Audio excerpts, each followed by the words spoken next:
Today, we're shifting views on marketing and the critical mindset shift that many business leaders need to make when it comes to marketing. My guest is marketing consultant Tom Wardman. He's on a mission to challenge the traditional view of marketing as just another expense line item. Tom will share his insights on how modern marketing can drive revenue, build lasting customer relationships, and create a sustainable business growth when approached with the right mindset. This is Shifting Views with Willis.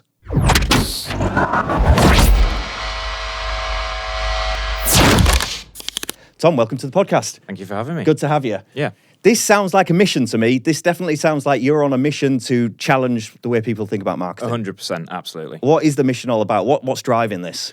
So what's driving it for me is my own personal experiences from working in-house within businesses, but also working agency side with those like-minded people who are in the marketing team.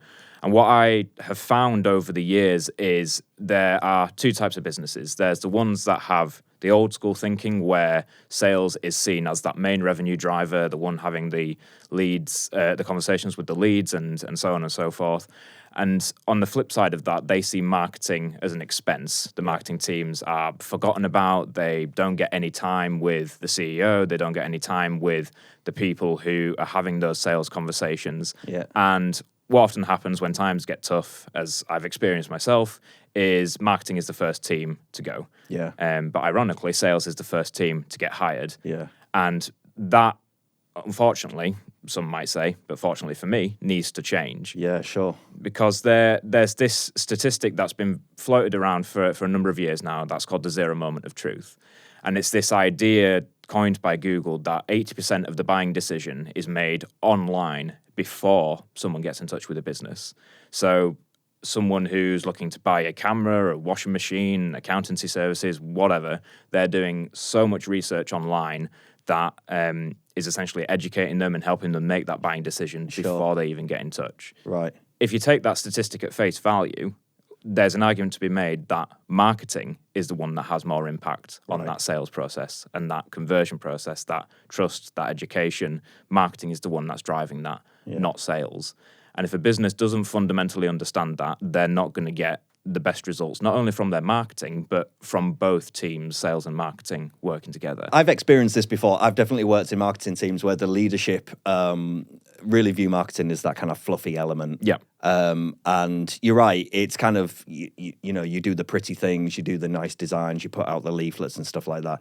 And, you know, the focus is on this like kind of tangible output making stuff. Yeah. Rather than actually the very deep rooted effect that marketing has. What do you think's driving that? Why are leaders thinking in that kind of context? Is it just lack of education on the subject, or is this just how it's evolved over decades? I think it's a combination of both. I think there is definitely that education piece that business owners are very much kind of, to some extent, stuck in their ways. They're of the mindset of, well, this is the way we've always done things. We've always had people going to B&I networking events, and we've always had people kind of doing telemarketing and calling up the phone. So they're very much stuck in their ways, and it's challenging that mindset of getting people out of the rut that they're stuck in and trying new things. Really, I think if you're stuck in that, if you've been in business for 30, 40, 50 years, then there is always going to be this element of, well, we've always done it that way and it's going to work for me and it's going to continue to work. But when that moment arises when it doesn't, they're going to be stuck, really. So what is it? If you was to explain to, some of your clients or the people you work with, what is the purpose of marketing? What is marketing in a nutshell? Why should they see it as such a driving force, a fundamental of the business? That's absolutely a great question. And for me, marketing it's about trust. It's about building that trust so that someone is informed enough and educated enough to trust you and make that purchasing decision for themselves. And I think this is it's that common currency of all businesses, and it's the commonality that kind of brings every business together. So if you're B2B, B2C, you can tell me that we're different. Everyone likes to say we're different, but that one currency that binds every business together on the planet is trust. You have to trust someone to buy from them. And for me, that's what marketing does. You're putting out content that's not only going to build the education, help them make that buying decision as informed as possible, but the content that you're putting out is there to build that trust so that when they keep consuming the information, they go, right, I know enough now, but I also trust this business enough. I'm going to pick up the phone, or I'm going to fill in that form on the website, or I'm going to click that add to cart button because I trust them enough because of the information that they've provided to me. Yeah, and it's a fundamental misconception, isn't it? Because I think a lot of leaders definitely think of marketing, that what they're looking at is the outputs of it. So they're looking at the ROI, Yeah. I spent this, so I should get this. Did I sell more tins and Exactly. beans? Did I get this? Did I get more clients? Yeah. Didn't, whatever. And that's fundamentally the wrong way to look at it, isn't it? Because, you can't like do the calculations like that. It just doesn't work like that because it's not a direct tool. A salesperson, even with sales, it's not really a direct thing. It's not the same thing.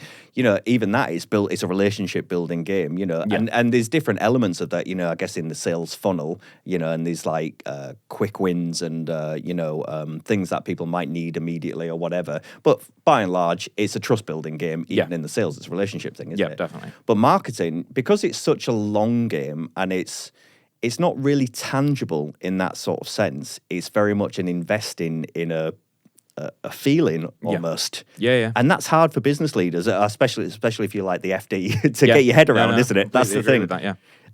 So how do you shift that? How do you help leaders recognize that, look, you have to invest in this and you have to focus this as a fundamental ingredient of the business, because that is the core of what we are. If we're a functioning business and we're trying to sell our products or services or whatever, we have to be exposed in such a way so people feel that they can do that. Yeah.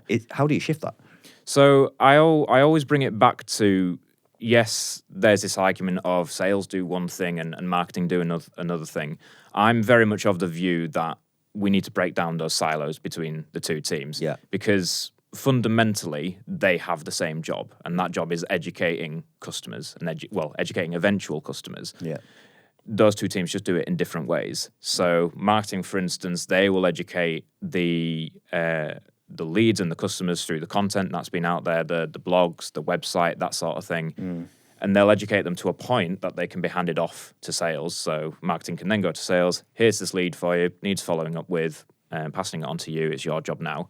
And the sales will build that trust just in a different way. They'll have those calls to basically say, this is what we do, this is how much it costs. If you're ready, here's the contract and that sort of thing. But that relationship is essentially sent from one team to another. Yeah. And like I said, it's all about trust. We just do it in different ways. As a marketer, I will do it in a completely different way to a sales rep. Yeah, well, I always have this kind of 4-stage process in my head when I think of marketing, and I think it's thinking about it from the customer's point of view, which all business should be doing. You should be close to your customer, and everything you do should be through their eyes, because that's essentially what you're trying to do. But essentially, you've got symptom aware, problem aware, solution aware, product aware. Definitely. And the problem is the product aware is where like leaders are thinking, we make this thing, go sell this thing to them, and they will buy it. And that's what they want the marketing to do. Tell them, look, it does this. It's great. It's great. Exactly. And it's like, but they don't even know they want it. Do you know, at that stage, you have to go back, and what your marketing is doing is going all the way back to symptom aware. Yeah. People that are experiencing this, having trouble with that, the day-to-day of that, whatever it is you do. Yeah. And then recognizing this is a problem that I need to solve. Then recognizing, is there a product or a service that solves that for me? And then recognizing the product, which is the last part of saying, yes, and this is our thing. This is how we do it. Yeah. So it's a kind of flipped reversed, isn't it? And Yeah, leaders are trying to do it the other way around. Exactly, and I like that analogy, and I use a similar one where what a lot of businesses who are stuck in their ways, they will always have this approach of jumping straight to that product aware stage, which I always liken to going into a bar or a restaurant and walking up to every person and saying, "Will you marry me? Will you marry me? Will you marry me?" Which is I've tried it; it don't work, guys. Well, exactly. Yeah, I can guarantee that someone will say yes eventually, but by and large, that approach isn't going to work, and you have to take those steps back. And like in any relationship, marriage, marketing, buying a product, it's still built on trust. So. Kind of jumping straight to that product aware stage just fundamentally isn't going to work. I often think as well is that for businesses, it's kind of knowing your why. It really irritates me, this, because you need to understand why you do what you do. And I always say there's a difference between why you do and what you do. Yeah. And like saying, we sell screwdrivers or whatever it is you sell. That's what you do. That's physically what you make, and that's your product that you're selling to the customer. But why? Yeah. and don't say to me it's because we want to make money, because every business wants to make money. What Yeah. is you have to go backwards. What is the reason? What problem are you solving? Why is it that you think you offer any value to the customer with your product? And also the differentiation of the thousands of others that are also doing that thing. And so many businesses are not asking that why. And then the more you ask the why, that completely broadens your whole approach in who you are as a company, what your values are, what you're trying to achieve, where you want to be. Yep. That's something much deeper, isn't it? Definitely. We make this by this. Yeah, it's like going to the pain points of the customer, really. Like you can't essentially say, this is what we do, are you ready to buy from us, that sort of thing. You have to make sure that your product, whether it's a physical product or a service like accountancy services, for instance, it's there to solve a pain point. And if you speak to that pain point, you're going to build inevitably more trust anyway. Yeah, sure. Because someone is going to come to your website. If you say, we're doing this because of this reason, someone's going to look at that and go, yes, that is me. That is the problem I have. I need to get in touch with this company. Yeah, it's empathy, isn't it? I mean, it's fundamentally, it's empathy. It's really, really engaging with them. And, I would argue every business will say, well, yeah, we were engaged with our customers. We're close to our customers. I would argue majority aren't. Yeah. Definitely. Realistically. If you're a massive multinational, the chances are, if you're a pharma company or something, you're paying 100, 200 grand for market research or something like that. And that's how you're getting your insights. If you're a small, one-person band down a high street or something like that, you're more engaged with customer because you're more connected with them. But then you've kind of got this sort of mostly middle ground in the SME world. And I would challenge any leader and say to them, when was the last time you had a group session or spoke to your customers or actually collected some form of real world insight, watched them in the supermarket buying your thing, watched them down there, and then took that insight away to your business, to your board or whoever, and saying, look, we've correlated all of this stuff. This is what we're seeing. This is what they're saying. How do we as a business react to that? How do we feel? Are we still adding value? Do we need to shift it? Do we need to move our messaging a little bit here?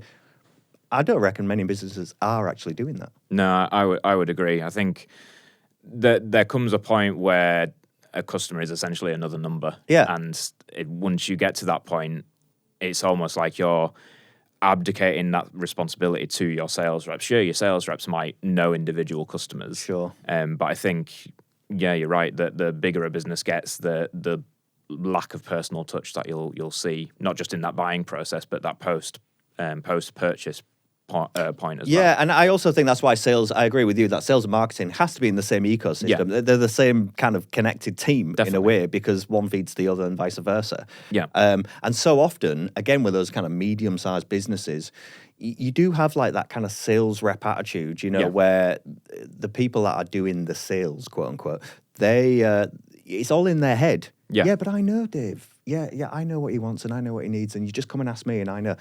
Yeah, but that doesn't help promote the brand or the business in any way. That's you, a one-on-one relationship with you and them. How do we as an organization, how are we in that ecosystem? Yeah, how do we get more of the Daves? Yeah. Your example. Yeah. That's what when I'm working with sales and marketing teams, yes, we want to bring those two teams together.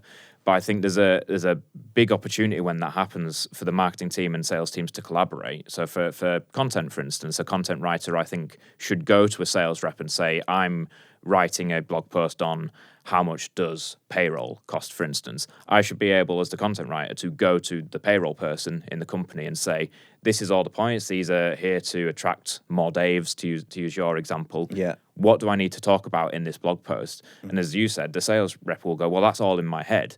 Great. Let me get it out of your head so I can write more content about it and attract more people that we want to get into the business. Yeah, and also, again, it all comes down to this culture as well. I always think it's an internal thing. Everything should be happening, together within an organization. All of these departments or colleagues or whatever their roles are, you're all in one ecosystem. This is something that businesses often forget. It's that team and that team and that team. But you're all one machine. Yeah. And everything that happens within that organization is marketing. Yeah, exactly. Everything, literally the way you treat your staff, who you hire, how you answer the phone, what your product, everything. And then so you have to say to yourself, well, who are we? Yeah. And I don't think maybe that gets asked enough. No, I would agree. We like you said, we are one ecosystem. We have one goal, as I said, which is educating customers. And I always say sales and marketing, the thing that they have in common, as well as building that trust, is revenue for the business. So I would much rather see a revenue team, which is both sales and marketing and the wider leadership, the CEO and so on. But they should be one team, all united around this one goal of building trust, but also growing the business and hitting those revenue goals. Yeah. So thinking about the cost expense then, as most businesses are thinking about that, can you think of an example, maybe from your own experience, where you've seen organizations shift that mindset where it is no longer a cost expense and actually they've looked at this as a much more fundamental ingredient in the business, and therefore it's shifted kind of the value of what they're doing? Yeah, so the best example I can give is the person who actually taught me all about this idea of sales and marketing alignment and putting out content that builds trust. And hopefully he doesn't mind me talking about him on this podcast. But my good friend Marcus Sheridan, he introduced me to his book, They Ask You Answer. Yeah. The clue's in the name. Your content is there to answer buyer questions, everything that we've talked about. And he, for me, is just a shining case study as to not only bringing in that sales and marketing alignment, but being able to use content to bring in the leads, bring in the revenue, and then tangibly prove it as well. Yeah. And he's got stories that I've seen where he can. So, for instance, he wrote a book. He wrote a blog post called "How Much Does an In-Ground Swimming Pool Cost?" His company makes pools in America. Yeah. And he can attribute, I think, over $20 million to that single blog post. Wow. Because of the tools he's using with like HubSpot and tracking attribution and so on, he's able to say, I can pinpoint this many customers to this specific blog post, and therefore that's generated me this much revenue. And that's just one of many examples that essentially transformed his business. He had a pool company that was on the brink of bankruptcy when we had the big financial crash in the early noughties. Yeah. And he was of that mindset of, right, we need to shift from me going to a sales appointment every day, 40 minutes away from the office and having these conversations and trying to convince people to buy from us. He recognized that I needed to use his marketing and his online presence to build that trust and build that awareness of the brand. So he started writing blogs such as, how much does an in-ground swimming pool cost? What are the problems with it? This type of pool versus another type of pool. What are the best pool manufacturers in the area? And that essentially took his business from being on the brink of bankruptcy to being essentially the most trafficked pool company website in the world. Yeah. Yeah, and there's something interesting about that, isn't there? Because, I mean, that's essentially, whatever he's said or written about there, it's completely resonated. It's a complete understanding of his target audience, what they're dealing with, what they're looking for, what they're thinking about, the questions they're asking. And he's gone, okay, well, here's the solution, or here's the answer. Here's the answer to the question. So it's not even he's not really even here's the product. You know, Ellie wrote that. He's like, yeah, I understand it. Here's the problem you're experiencing, and here are the solutions. And it just so happens he makes a product that is the solution. You know? And what I've noticed with that is he does so, and the best companies that do this as well do all that content from an unbiased and honest place. Yeah. So, for instance, if you were to write a best-in-class article, for instance, he wrote the top pool manufacturers in his area, his name wasn't on that list, and his business was not on that list, because as soon as you write a list-based article like that, and a lot of businesses do this, they'll say, this is the top 5 accountancy softwares, and they're at the top of the list. Yeah. That's completely biased. Someone's going to come to that and go, well, of course they're going to put themselves at the top of the list, so how can I trust them? They're biased in that. Whereas when Marcus wrote that, he listed 5 pool companies in his area.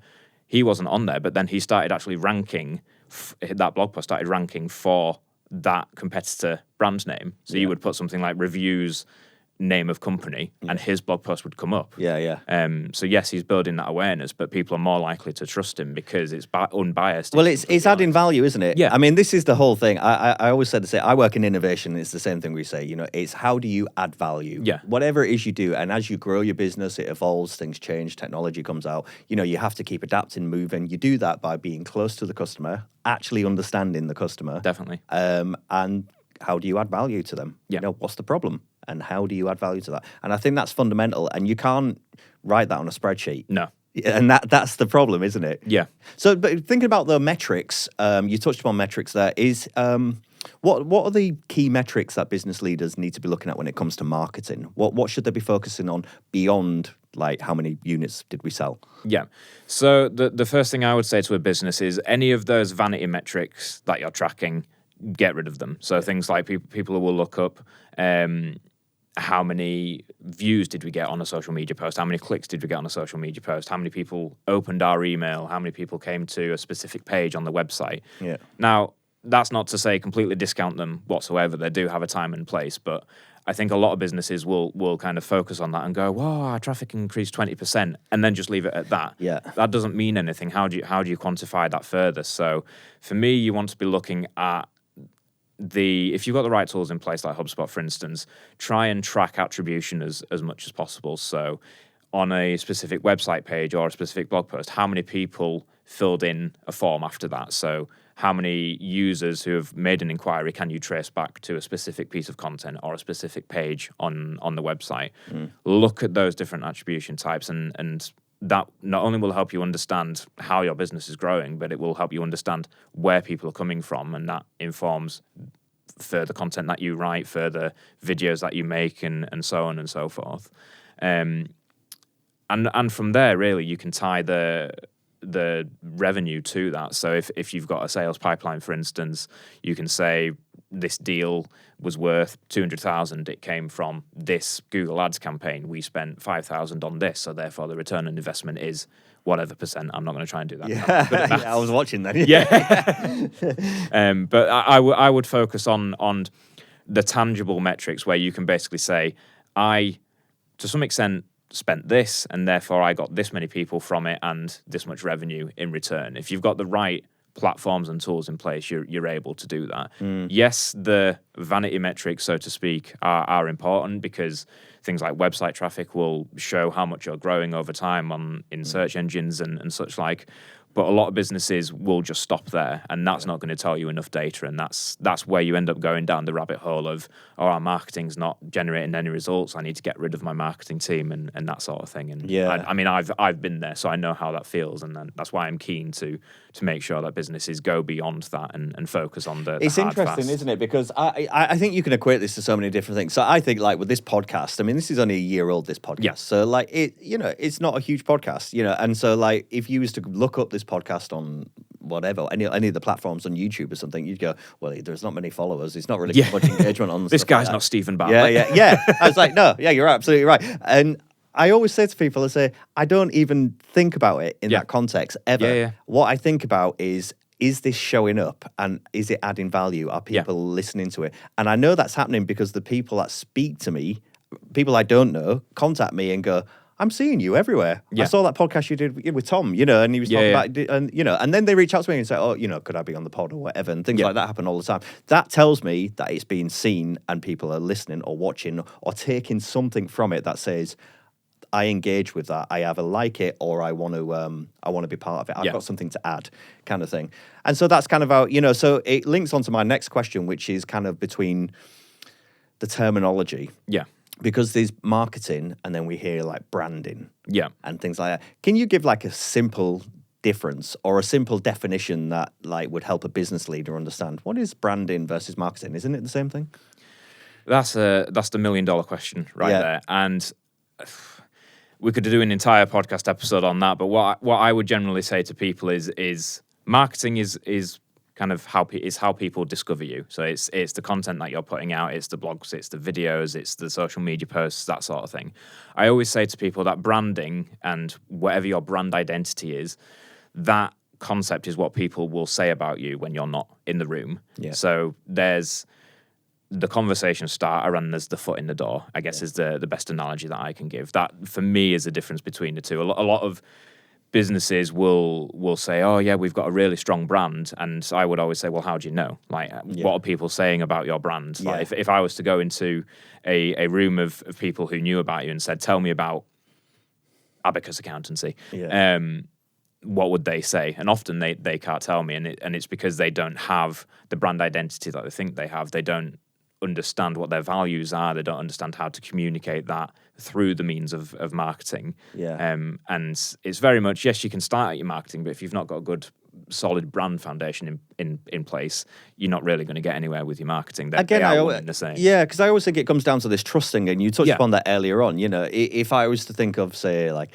a trusted source, you know, I don't know, I might think of, say, like the NHS. Yeah. If I was looking at like a health drug or something. Yeah. You know, what do people put in? They say, does this drug work? NHS. Yeah. Because they say that's likely to be the Yeah, trusted source, or the BBC or Yeah. something like, you know, big organizations. And over that time, you know, you feel if it's coming through there, the likelihood is I can sort of rest on that Yeah. and I can engage with that. And therefore, I'm willing to look at the marketing elements that are coming from them, because I feel that, you know, it's coming from a trusted place. Definitely. And I think, yeah, to your point, when somebody says, hey, you know, we've got a really strong brand, well, I don't know what that means unless you can define that to me, you know. Definitely. But also, especially if you're a smaller business, but also I don't think you can make the link. You like if you're selling loads of product, for example, it might be that your product, you know, just happens to be at the right price point, at the right thing that does the right whatever. You know, there's various things that are happening. That doesn't mean you have got a strong brand. It just means that you're hitting something that's resonating at that time. So I think this is it's almost like a spectrum, isn't it? Like a balance of this stuff.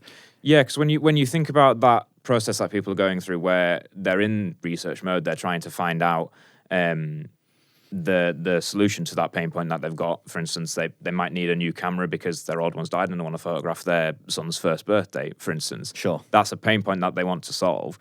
They might not know who they're going to go to solve that problem. So in that research phase, they're finding out as much information as they can, and they'll come across the right answers for them. Doesn't mean that that's the person that they're going to buy from. They might then go do more research and go buy somewhere else. But the touch points that they have along that journey, branding at that point is irrelevant, because at that moment in time, they're looking to solve a pain point. They're looking for the right solution. Once they've got that research, they'll then kind of start another process where they'll find the right vendor. And at that point, that's where they'll start looking at not only the content that they can find, but once they get on their website, they'll go, right, okay, look, I like the look of this one. I trust this one. I'm going to buy from this one. They've got a good brand, that sort of thing. But yeah, it is a spectrum. It's not a case of we don't do marketing because we've got a good brand, or we can't do marketing because we've got a really crap brand. It is very much they are kind of, there's a symbiotic relationship between the two. Like there is between sales and marketing, there's the same symbiotic relationship between branding and marketing as well. Yeah, who's getting it right?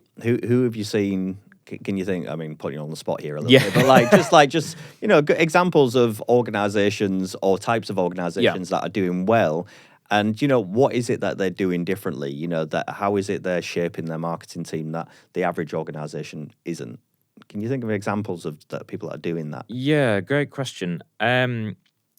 I think this is probably a stereotypical example to give as well, but one brand that I think is nailing getting the branding and the marketing right is Apple. Yeah. When you go to their website, then they're very much they kind of hide it behind a load of fluff and play on words and whatnot. But when you look at the content that they're putting out and the pages on their different products, they're saying this is the pain point it solves. Things like all-day battery life on the newest MacBook Pro for developers. Obviously, that is solving a pain point of not needing to charge it all the time. You can do more work on the go, that sort of thing.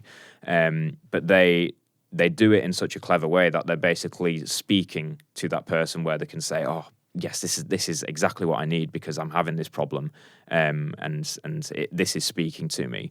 When you couple the fact that it's a very well known brand and it's a very well put together brand in terms of the materials that they put out there, the look and feel of the website and that sort of thing. Yeah. I think they're absolutely nailing it. Sure, they might charge a little bit more for a product than you would expect to find.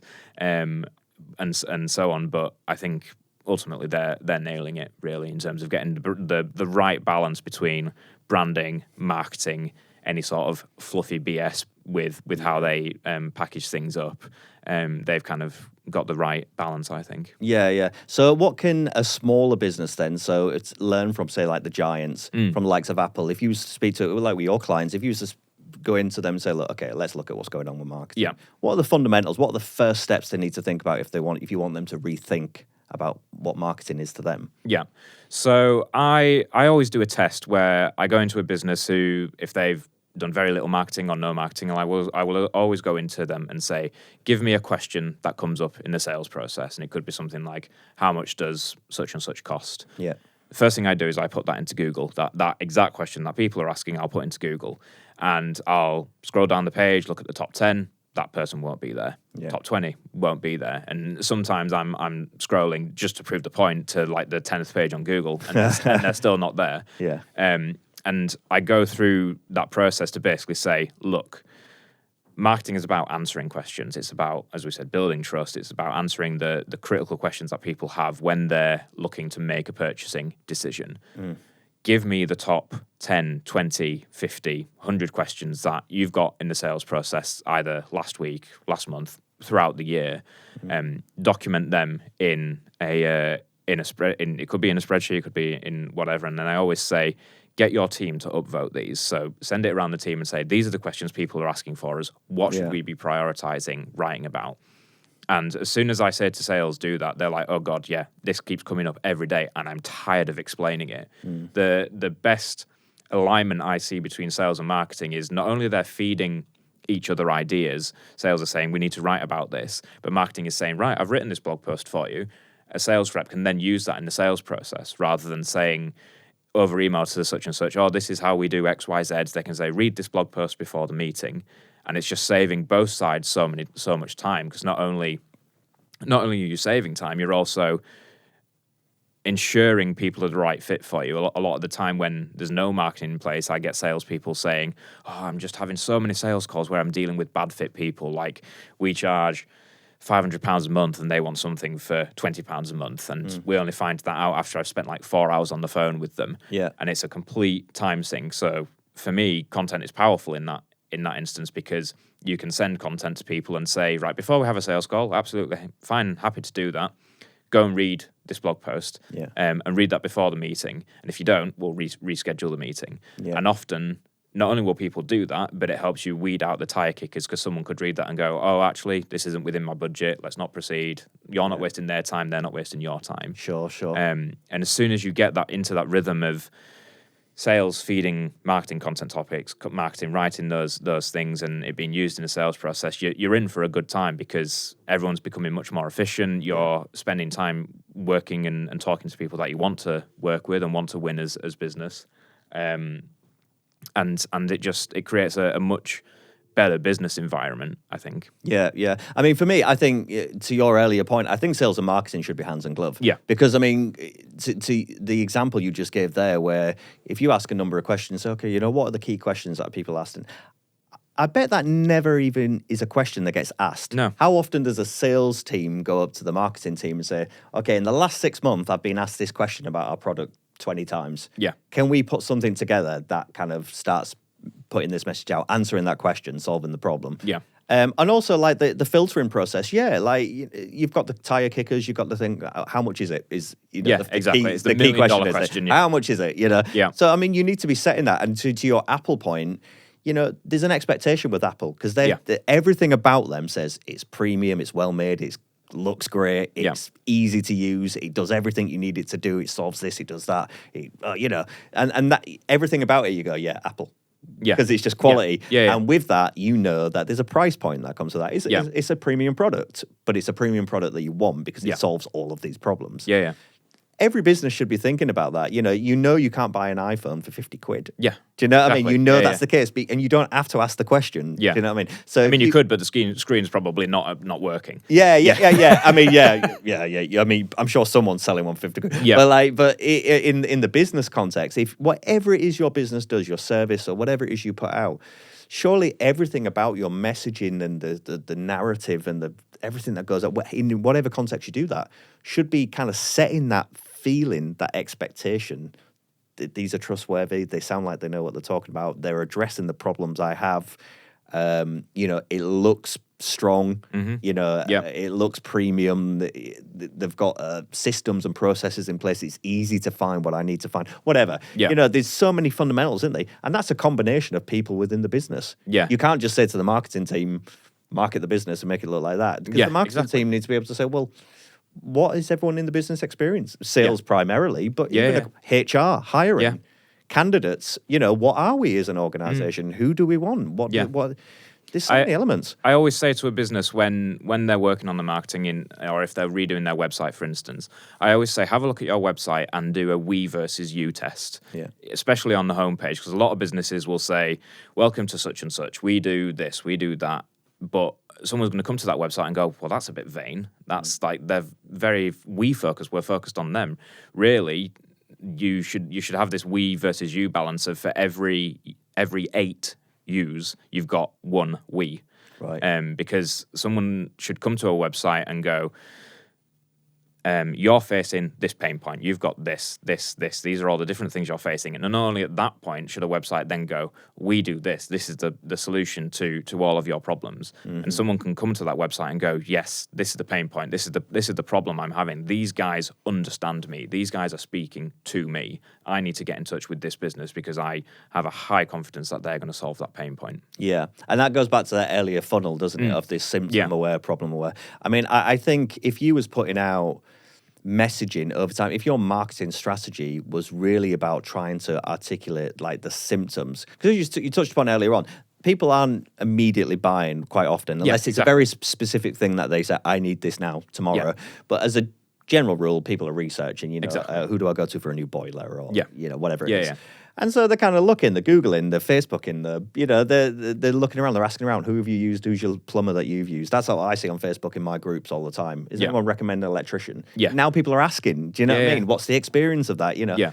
And I think if the messages that are going out, the narrative that's coming from the business is kind of not just answering the question, but kind of framing what they're about, framing those symptoms may help so people immediately connect with what it is they're saying. Yeah. Yes, that relates to me. That gets the cogs ticking. That is a problem I'm having. So it's like the symptom bit, you are experiencing this. This could be happening, whatever. Then it's the problem bit. It's because this is happening or that's happening or this and the other. Yet there are ways to solve that problem. There are solutions. Then you get into you of sort of saying, the sales bit. That's where your sales team are going in and going, exactly. Here's the thing. So it really does come back to that. It really has to be quite strategic, doesn't it? Ultimately, there's 5 things that people are looking for when they're doing that research. There's 5 topics that people are looking for. They're looking to understand how much something costs, cost and price. They're looking to understand the problems of it.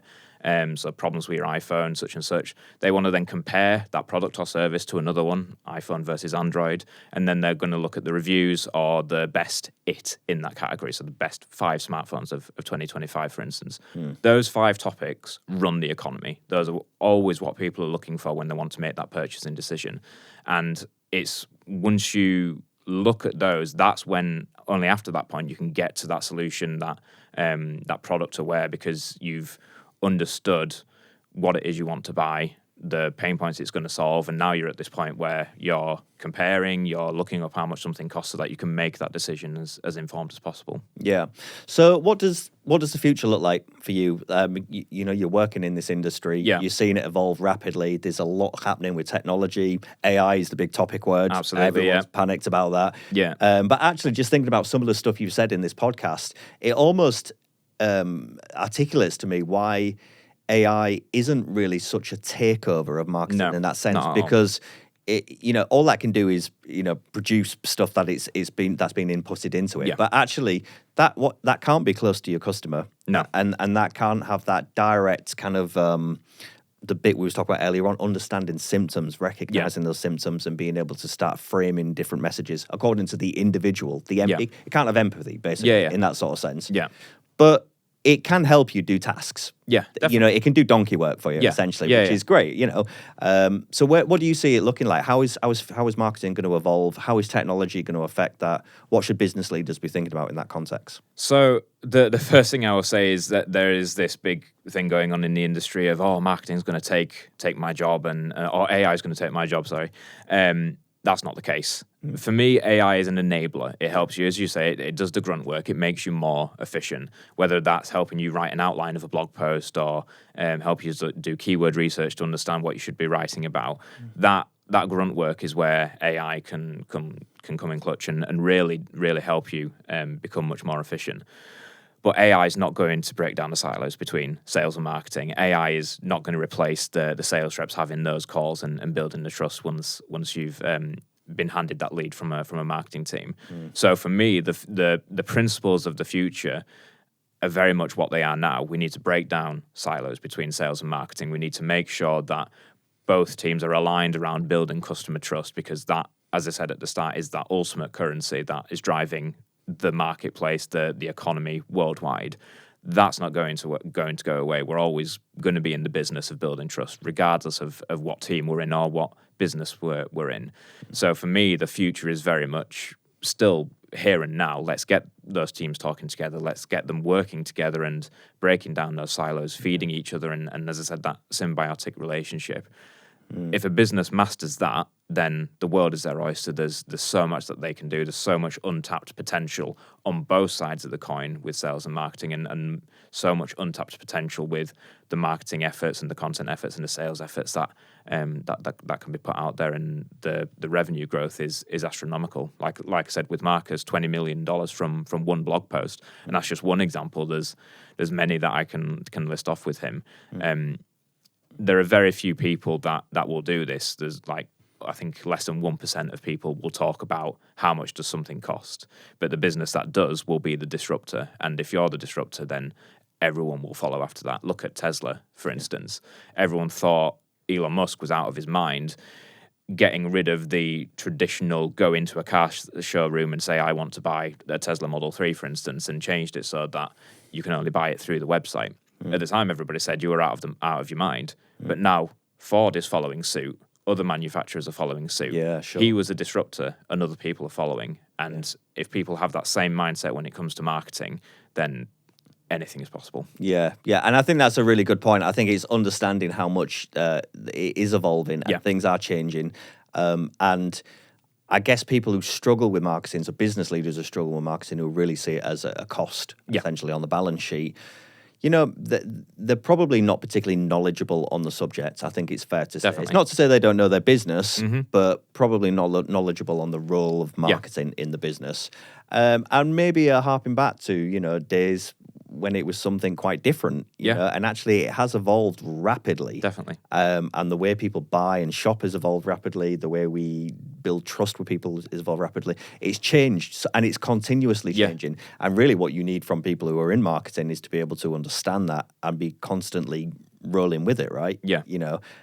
So in terms of bringing people in to do marketing, whether you're either doing that internally, hiring, or you're bringing a consultant in or an agency or whatever, what are you looking for? What do you think leaders should be looking for when bringing in marketing experts? People who are hungry for information. So, for instance, take a content writer. For instance, that's often one of the first hires that I will help put into a marketing team. And everyone's like, "Oh, we need to get someone with industry experience who's been writing stuff for 5+ years." And I always say, no, you need a journalist graduate who's hungry for information, who you can teach and mold, much like you would do with the leads that are coming into your business. Get a fresh journalist graduate coming in, feed them all the information that you've got on what it is you sell, how much stuff costs, what are the different products, who are the people that you want to target, and that sort of thing. And just let them learn as much as possible, because they will come with their own curiosity and say, "Oh, I've been wondering about this. Tell me, Mr. Sales Rep, about this product." And that person will probably go, "There's a blog post in that." And there becomes that infinity loop of people feeding the information to one another, and more content, more sales, more growth. That's really the winning formula. Yeah. I suppose fundamentally, the thing to remember is that the business, you as an organization, are an individual. In terms of you can't be what the other your competitor is or whatever. You have to think of yourself as an individual. Your customers are individuals. Your product is individual. It doesn't matter if it's the same product as 1,000 other people do. It's individual to you. Therefore, everything you do in terms of marketing and narrative has to reflect that, and it has to constantly evolve. So to say, bringing in like a marketing expert, say from a competitor, yes, they're from your industry, but they aren't in your organization. They're not your culture. It's all about that culture, that people thing. Who's talking to who? What's the information we're getting? Who's engaged with the customers? What's the information we're getting from them? How are we using that? How are we developing our outputs from that?